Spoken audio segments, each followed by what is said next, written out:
ठीक आहे. आपल्याला काय करायचं आहे, सेंट्रल अँगल काढायचा इथे. तर आपण काय करू बघा आता सोल्युशनमध्ये सेंट्रल अँगल काढू. ठीक आहे. तर इथं आपण लिहू शकतो कॅल्क्युलेट अँगल्स. ठीक आहे. तर आता पहिला अँगल आपण काढू. इथे आपल्याला ब्लड ग्रुप घ्यायचा. पहिलं कोणता आहे, ब्लड ग्रुप घेतला आपण.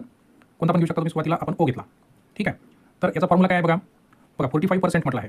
45% म्हणजे 45/100 झाला. ठीक आहे. आणि बघा पूर्ण जो आपला सर्कल असतो त्याचा जो अँगल आहे तो असतो 360 डिग्री. ठीक आहे. 360 डिग्री. ठीक आहे. आता हे सिम्पली आपल्याला काय करायचं, सिम्पल कॅल्क्युलेशन करायचं आहे. तर कसं होईल कॅल्क्युलेशन बघा, 0 0 आपण इथे कॅन्सल करू. ठीक आहे. त्यानंतर काय करायचं, 45 × 36. ठीक आहे. दोघांचं मल्टिप्लिकेशन करायचं आणि 10 नी त्याला आपण काय करू, डिवाइड करू. तर आपल्याला आन्सर मिळते 162. ठीक आहे. हे मिळून जाते आपल्याला. ठीक आहे. 162 डिग्री. ठीक आहे. त्यानंतर बघा ब्लड ग्रुप जो आहे, ब्लड ग्रुप आपण घेऊ ए घेतला आपण. ठीक आहे. तर त्याचा अँगल काढता आपण बघा, अँगल्स काढता. हां. तर बघा याचं किती आहे, 20% म्हणजे 20/100 × 360 डिग्री. ठीक आहे. पुन्हा इथे बघा 0 0 कॅन्सल करू आणि इथे एक 0, हा 0 कॅन्सल होईल. 2 नी 36ला मल्टिप्लाय केला आपण. 36ला जर मल्टिप्लाय केला तर आपल्याला मिळते 72. ठीक आहे. बघा अँगल मिळाला. त्यानंतर नेक्स्ट आहे आपण घेणार ब्लड ग्रुप. आता ब्लड ग्रुप बी घेतला आपण.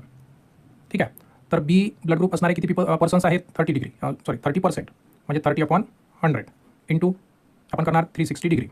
ठीक आहे. बघा इथे पुन्हा 0 0 कॅन्सल, 0 0 कॅन्सल होऊन जाईल. आता 3 नी 36ला मल्टिप्लाय करायचं आहे. तर किती मिळतात आपल्याला, 108 डिग्री. त्यानंतर ब्लड ग्रुप कोणता आलेला आपला, A B. A B blood group असणारे किती पर्सेंट लोक आहेत, 5%. 5/100 × 360 डिग्री. ठीक आहे. बघा इथे 0 0 कॅन्सल होईल. आता 5 नी 36ला मल्टिप्लाय करायचं आधी आणि नंतर 10 नी डिवाइड करायचं. ठीक आहे. तर आपल्याला काय मिळते आन्सर बघा, 18 डिग्री. ठीक आहे. अशा प्रकारे इथे अँगल आपल्याला find the measure of central angle त्यांनी म्हटलं होतं, आपण असे फाइंड केलं.